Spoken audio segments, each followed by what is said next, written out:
धन्ना के पिता बोले।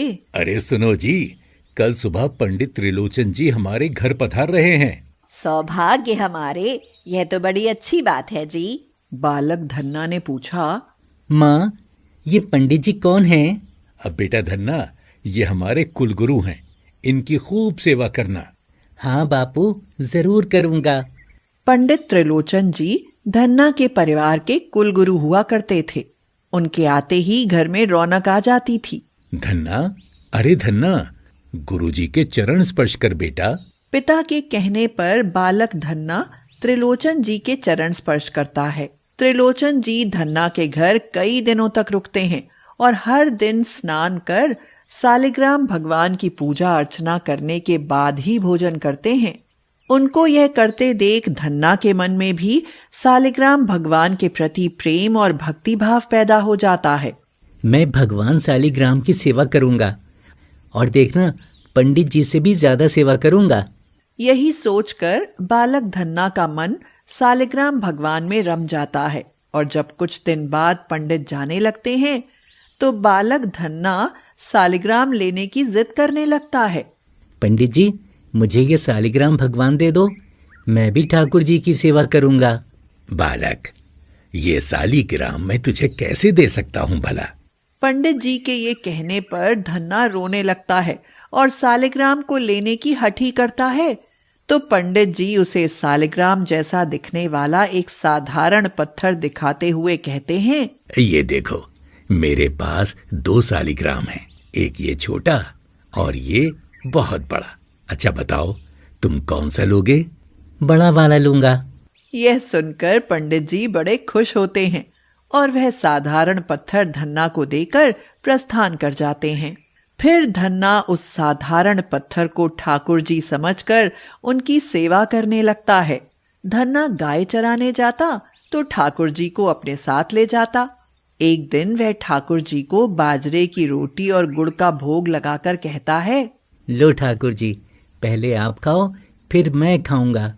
खाओ ना ठाकुर जी। धन्ना ठाकुर जी को बार बार पुकारता है, मगर ठाकुर जी नहीं आते तो धन्ना उनसे नाराज होकर कहता है। अगर आप नहीं खाएंगे तो फिर मैं भी नहीं खाऊंगा, मैं भूखा ही रहूंगा। इस तरह धन्ना ठाकुर जी से नाराज होकर खाना खाना छोड़ देता है और कई दिन बीत जाते हैं। एक दिन गाय चराने जाता है तो ठाकुर जी को बाजरे की रोटी, साग और गुड़ का भोग लगाकर रोने लगता है और रोते रोते ठाकुर जी को ऊंची आवाज में पुकारते हुए कहता है। ठाकुर जी, सुनो ठाकुर जी, मैं 3 दिनों से भूखा हूँ, मुझे बहुत भूख लगी है, आकर भूख ग्रहण कर लो। ठाकुर जी, आ जाओ ना। मगर तब ठाकुर जी नहीं आते तो धन्ना रोते हुए कहता है। आप तो बड़े अमीर लोगों के घर का भोग ग्रहण करते हैं, मुझ गरीब की रूखी सूखी बाजरे की रोटी क्यों खाने लगे? धन्ना यह कहकर फिर रोने लगता है, मगर तभी चमत्कार हो उठता है। अचानक चारों ओर तेज प्रकाश फैल जाता है और भगवान श्री कृष्ण जी साक्षात धन्ना के सामने प्रकट होते हैं। भगवान श्री कृष्ण को देखते ही बालक धन्ना का मन खिल उठता है। आप आ गए ठाकुर जी, मुझे पता था कि आप जरूर आएंगे। लीजिए, जल्दी से भोग ग्रहण कर लीजिए। हाँ हाँ धन्ना, मैं भोग ग्रहण कर लेता हूँ। यह कहकर भगवान वासुदेव श्री कृष्ण बाजरे की रोटियां, साग और गुड़ खाने लगे और कहने लगे। वाह धन्ना, भाई रोटियां तो बहुत ही स्वादिष्ट हैं। मगर जैसे ही भगवान 2 रोटियां खा लेते हैं, धन्ना उनका हाथ पकड़ लेता है और कहता है।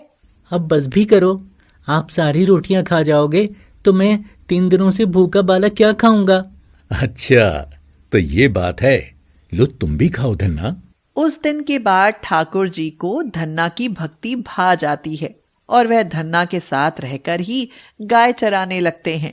समय बीतता जाता है और धन्ना 15 साल का हो जाता है। धन्ना एक दिन भगवान श्री कृष्ण से कहता है। आप मेरे साथ रहकर भी मुझे हृदय से नहीं लगाते ठाकुर जी, क्या आप मुझसे नाराज हैं? धन्ना, मेरे हृदय से लगने के लिए गुरु की शरण में जाना जरूरी है। तुम काशी पंडित रामानंद आचार्य की शरण लो, तब मैं तुम्हें हृदय से अवश्य लगाऊंगा। भगवान कृष्ण जी के कहने पर धन्ना काशी रामानंद आचार्य की शरण में जाता है। कुछ साल उनकी शरण में रहता है और फिर एक दिन आचार्य महाराज धन्ना से कहते हैं, धन्ना, अब तुम अपने गांव लौट जाओ। पर मैं तो यहीं काशी में रहना चाहता हूँ गुरुजी। नहीं धन्ना, तुम गांव जाकर अपने माता पिता और दूसरे लोगों की सेवा करो। धन्ना अपने गुरु के आदेश से गांव चला आता है और साधु संतों की सेवा में लग जाता है। धन्ना अपने घर में रोज ही साधु संतों को भोजन कराने लगा। तो एक दिन पिता कहने लगे, सुनो धन्ना, हमारे घर इतना अनाज नहीं है कि तुम रोज रोज संतों को भोजन कराओ, इसलिए आज के बाद किसी संत को घर लेकर मत आना। कुछ दिन बाद धन्ना के पिता उससे खेत में जाकर गेहूं के बीज बोने को कहते हैं। धन्ना गाड़ी में गेहूं का बोरा रख खेत की तरफ जाता है तो उसे रास्ते में कुछ संत मिल जाते हैं। धन्ना सोचता है, संतों को घर ले जाऊंगा तो पिताजी नाराज होंगे, क्यों ना इनको खेतों में ही भोजन करा दूं। यही सोच धन्ना गेहूं को बनिए की दुकान पर बेचकर संतों को भोजन करा देता है और फिर पिता के डर से खेत में गेहूं की जगह रेत बिखेरने लगता है ताकि देखने वाले यह समझें कि धन्ना गेहूं के बीज बो रहा है। मगर 2-4 दिन बाद जो हुआ वह तो चमत्कार ही था। लोग धन्ना के पिता से कहते हैं, अरे भाई, धन्ना ने जो गेहूं बोया था ना, उसका तो दाना दाना उगाया है। यह सुनकर धन्ना तो हैरान ही रह जाता है। वह सोचता है, ये कैसे हो गया? मैंने खेत में रेत बिखेरा और गेहूं उगाए। जरूर ठाकुर जी का ही चमत्कार है। उस साल धन्ना के खेत में 50 गुना ज्यादा गेहूं पैदा होता है। यह देखकर धन्ना के पिता हैरान हो जाते हैं और फिर जब धन्ना उन्हें खेत में बीज की जगह रेत बिखेरने की सच्चाई बताता है तब तो वह चौंक ही जाते हैं। वह धन्ना से कहते हैं, बेटा धन्ना, अब तुम भले कितने ही लोगों को घर बुलाकर भोजन कराओ, मैं मना नहीं करूंगा। यह सुनकर धन्ना गदगद हो गया और उसी दिन से उसके घर संत महात्माओं का आना फिर शुरू हो गया। कुछ दिन बाद गांव में भयंकर अकाल पड़ जाता है। धन्ना भूखे लोगों के लिए अपने अन्न भंडार का द्वार खोल देता है और कहता है, भाइयों, जिसे जितनी जरूरत हो अनाज ले जाओ, ठाकुर जी की कृपा से अनाज के भंडार भरे हुए हैं। अकाल खत्म होने का नाम ही नहीं लेता है और धन्ना के घर का अन्न भंडार खत्म हो जाता है। यह देख धन्ना दुखी हो उठता है और सालिग्राम से कहता है, हे ठाकुर जी, घर में रखा अनाज तो समाप्त हो गया। अब इस अकाल में मैं भूखे लोगों की मदद कैसे करूंगा? धन्ना इसी चिंता में था कि तभी भगवान कृष्ण जी एक संत के वेश में उसके पास आते हैं। संत धन्ना से कहते हैं, धन्ना, ये बीज लो और अपने खेत में बो दो, इससे तुम्हारी सब समस्याएं हल हो जाएंगी। धन्ना संत से बीज लेकर सोचता है, पता नहीं ये संत कैसा दिमाग रखता है, भला अकाल से सूखी जमीन में ये बीज कैसे उगेगा? धन्ना मन में शंका होने पर बीज को सूखे खेत में बोने आता है और कुछ दिन बाद देखता है कि बीज उग भी आता है और पूरा खेत तुम्बा की बेलों से भरा खड़ा है। धन्ना सोचता है, अरे ये तो तुम्बा की बेल है, भला इनसे क्या होगा? तुम्बा का फल तो बस कमंडल बनाने के काम आ सकता है। कुछ दिन बाद खेत में फैली बेलों पर बड़े बड़े तुम्बे लगाते हैं। यह देखकर धन्ना सोचता है, ये तो चमत्कार ही है। ऐसे घोर अकाल में भी तुम्बा की बेलें हरी भरी हैं और इन पर बड़े बड़े तुम्बा लगे हैं। फिर धन्ना के मन में आता है कि क्यों ना एक तुम्बा घर ले जाए। यही सोचकर धन्ना तुम्बा का फल घर ले आता है और फिर उसे काटता है तो हैरान ही रह जाता है। वह बोलता है, अरे ठाकुर जी, ये मैं क्या चमत्कार देख रहा हूँ। तुम्बा के भीतर कीमती हीरे जवाहरात और रत्न भरे हुए थे। धन्ना का खेत तो तुम्बा के फलों से भरा खड़ा था। यह देख धन्ना समझ गया कि वह बीज देने वाला कोई संत नहीं बल्कि स्वयं ठाकुर जी भगवान श्री कृष्ण थे। उनकी इस कृपा पर प्रसन्न हो धन्ना कहता है, तेरी लीला भी निराली है ठाकुर जी, तू चाहे तो दीन को भी राजा बना सकता है। उसी दिन से धन्ना सेठ कहलाने लगता है और लोगों की सेवा में दोनों हाथों से धन खर्च करता है।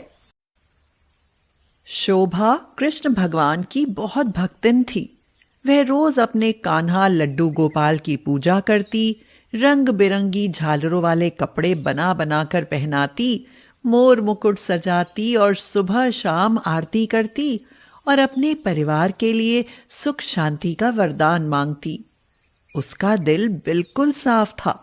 वह जो भी काम करती थी वह श्रद्धा से करती थी। शोभा की शादी श्याम से हुई थी। उसके 2 बच्चे भी थे, लेकिन श्याम की गलत आदतों के कारण शोभा को कोई आराम नहीं था। वह काम करने नहीं जाता था, जिससे घर में भयंकर गरीबी आ गई। श्याम बहुत क्रोधी और शराबी भी था। उसे गुस्सा बहुत आता था। अक्सर श्याम शोभा को मारता पीटता। क्यों जी, हमारे दिन तो बहुत बुरे चल रहे हैं। बड़ी तंग हाली से गृहस्थी चल रही है। न ढंग से खाने को है, न ढंग से कपड़ा पहनने को है। क्यों ना मैं ही फलों का ठेला लगा लिया करूं? अरे कहना क्या चाह रही है तू? अगर खाना नहीं खाती है तो तू जिंदा कैसे है? और फलों का ठेला लगाकर तू मटर गश्ती करना चाहती है ना? यही तो तेरी मंशा है। अरे मेरे कहने का मतलब यह नहीं है। मैं कहती हूँ, अगर आप अपनी आदतों को सुधार लो, ढंग से काम करो, तो हम आगे भविष्य के लिए भी कुछ पैसे जोड़ सकते हैं। बच्चों के बारे में भी तो सोचो। श्याम ने उसके 2-3 थप्पड़ मारे और कहा, ज्यादा बकवास की तो मैं तेरी इतनी बुरी हालत करूंगा कि तू पहचान में नहीं आएगी। श्याम अपने साथियों के साथ दारू पीने चला गया और उस दिन लौटा भी नहीं। दुखी होकर शोभा बच्चों के साथ भूखी ही सो गई। सवेरे वह उठी और कृष्ण भगवान की मूर्ति के सामने हाथ जोड़कर कहने लगी, कान्हा, क्या तुमको मेरा जरा सा भी ख्याल नहीं है? पूरे जग को पालने वाले क्या अपने भक्त को नहीं पाल सकते? मेरे बच्चों का क्या होगा? अब सब तुम्हारे ही ऊपर है। चाहे हंसाओ चाहे रुलाओ, बस इसके आगे क्या कहूँ मैं। उसने अपने मन को कड़ा कर लिया और कुछ रिश्तेदारों से रुपए उधार लेकर फलों का ठेला लगाना शुरू कर दिया, लेकिन उसकी बिक्री नहीं हुई। वह निराश होकर मन में सोचने लगी, बाजार में बहुत सारे फल के ठेले लगते हैं, उनके ग्राहक बंध गए हैं, वे उनको जानते हैं और मैं इस मामले में नहीं हूँ। ढंग से बेचना भी नहीं आता है। फल सड़ जाएंगे, मेरा नुकसान हो जाएगा। कान्हा जी, मेरी मदद करो।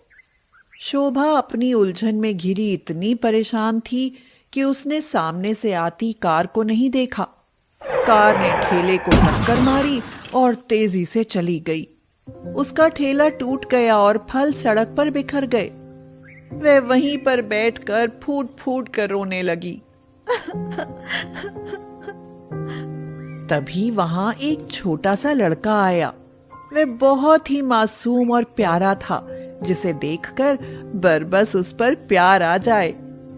क्या हो गया? आप रो क्यों रही हो? फलों की बिक्री नहीं हुई है, ऊपर से ठेला भी खराब हो गया। अब घर जाकर शाम से क्या कहूंगी और बच्चों को क्या खिलाऊंगी? रुपए उधार लेके ठेला लिया था, वो भी अब टूटकर बेकार हो गया। शोभा की आंखों से बड़े बड़े आंसू निकल रहे थे, जिसे उस लड़के ने पोंछ दिया और कहा, आप परेशान मत हो, सब कुछ ठीक हो जाएगा। मुझे देखो, मैं कितनी तकलीफ उठाता हूँ, लेकिन कभी दुखी नहीं होता। क्या कह रहे हो तुम? तुम कैसी तकलीफ उठाते हो? इस दुनिया में मेरा कोई नहीं है, मैं अकेला रहता हूँ। जहाँ मुझे कोई पूछ लेता है, मैं वहीं बैठ जाता हूँ, फिर अगला ठिकाना ढूंढता हूँ। शोभा को उस लड़के पर बहुत तरस आया। इतना प्यारा बच्चा और अनाथ है। बेटा, तुम तो बड़ी अच्छी बातें करते हो। तुम्हारा नाम क्या है? मेरा नाम गोपाल है। तब तो तुम मेरे लड्डू गोपाल हो। तुम मेरे साथ चलो, तुमको कोई तकलीफ नहीं होगी। हम लोग जैसा रूखा सूखा खाते हैं, तुम भी वही खाना। ठीक है, लेकिन फिर मैं भी आपको मैया कहकर बुलाऊंगा। ठीक है बाबा, ठीक है। शोभा उस लड़के को साथ लेकर आ गई। वह लड़का धीरे धीरे शोभा का ठेला धकेलते हुए ले आया। श्याम ने पूरे दिन के बाद सामने शोभा को इस हालत में आते देखा तो वह जोर से चिल्लाया, मैंने मना किया था ना, फिर भी तू ठेला लगाने गई। और ये हालत क्या बना रखी है, ठेला टूटा हुआ है। ये साथ में किसको ले आई है तू? ये अनाथ लड़का है, इसलिए इसको ले आई। श्याम गुस्से में चिल्लाकर बोला, अरे अपने बच्चों का तो पेट भरा नहीं जाता और इस अनाथ को भी ले आई। रुक, तेरी इस मनमानी का मैं तुझे अभी मजा चखाता हूं। श्याम दारू के नशे में चूर था। वह शोभा को मारने के लिए दौड़ा। बच्चे रोने लगे, लेकिन तभी गोपाल बीच में आ गया। उसने श्याम का हाथ पकड़ लिया और बोला, खबरदार जो मेरी मैया को मारा। श्याम ने पूरा जोर लगाया, लेकिन उससे अपना हाथ छुड़ा ही नहीं पाया। वह फटी फटी आंखों से गोपाल को देखने लगा और बोला, अरे तू बच्चा है या कोई शैतान? तुझ में इतनी ताकत कहां से आ गई? आज के बाद तुम इन्हें नहीं मारोगे। मैं इनका बेटा हूं और ये मेरी माँ है, समझे? यह कहकर गोपाल ने श्याम का हाथ मरोड़ दिया। श्याम दर्द से चीखने लगा। वह पीछे हट गया। इसके बाद श्याम की हिम्मत नहीं हुई कि वह शोभा को कभी मारे। उसके बाद बैठकर गोपाल ने ठेले को फिर से जोड़ा। उसने ठेले को नए रूप से इतना अच्छा बना दिया कि वह पहले से भी अच्छा लगने लगा। दूसरे दिन सवेरे जैसे ही शोभा की आंखें खुली, उसने देखा कि खाना तैयार रखा हुआ है और गोपाल काम में जुटा हुआ है। गोपाल, तुम काम क्यों कर रहे हो? और घर में तो कुछ था ही नहीं, फिर इतना सारा सामान कहाँ से आ गया? मैं भी जंगल में गया था, वहाँ से साग तोड़ कर ले आया और मेरे पास कुछ पैसे थे, उनसे मैं दुकान से सामान खरीद कर ले आया था। वह थाली परोसकर शोभा के पास लाया और कहा, लो मैया, खाओ ना। ऐसा लाड़ प्यार देखकर शोभा की आंखों में आंसू भर आए। उसे तो अभी तक किसी ने इतना प्यार नहीं किया था। मैया, इन भाई बहनों को तैयार कर दो, मैं स्कूल छोड़कर आता हूँ। अब ये सब पढ़ने जाएंगे और मैं आपके साथ फल बेचा करूँगा। तुम ये सब मत करो, तुम भी तो पढ़ने जा सकते हो। हमारी बात नहीं मानोगी तो मैं घर छोड़कर चला जाऊँगा। इस बात से शोभा डर गई। उस बच्चे को बहुत प्यार करने लगी थी। नहीं नहीं, तुम मत जाना, चलो तुम मेरे साथ चलो। उस दिन गोपाल शोभा के साथ फल बेचने गया तो वहां बहुत भीड़ लगी। लोग उनके ठेले की तरफ खिंचते चले आ रहे थे और फलों को खाकर कह रहे थे, आहा, कितने स्वादिष्ट फल हैं। ऐसे तो किसी ठेले वाले के पास नहीं है, हम तो अब यहीं से फल लिया करेंगे। दूसरा आदमी बोला, और देखो, इस बच्चे की कैसी भोली सूरत है और कैसी मीठी मीठी बातें हैं इसकी। कितनी ईमानदारी से फलों को तोलता है, ज्यादा फल दे देता है। दूसरे ठेले वाले तो सोने की तरह तोलते हैं। थोड़े ही दिनों में अंधाधुंध बिक्री बढ़ गई। रुपयों की बरसात होने लगी। अब श्याम ने दारू पीना छोड़ दिया था और वह खुद फल बेचने लगा था। इससे शोभा की खुशी का ठिकाना नहीं था। कुछ ही दिनों में उन्होंने खूब बड़ी सी फलों की दुकान और जूस कॉर्नर खोल लिया। अब उनके यहाँ नौकर काम करते थे। शोभा बहुत अमीर हो गई। एक दिन गोपाल गायब हो गया। शोभा का तो रोते रोते बुरा हाल हो गया, लेकिन गोपाल नहीं मिला। शोभा आंखें बंद करके लेटी थी, तभी आवाज आई, मैया, मैया, तुम क्यों रो रही हो? मैं तुम्हारा गोपाल हमेशा तुम्हारे ही पास हूँ, आंखें खोल कर देखो।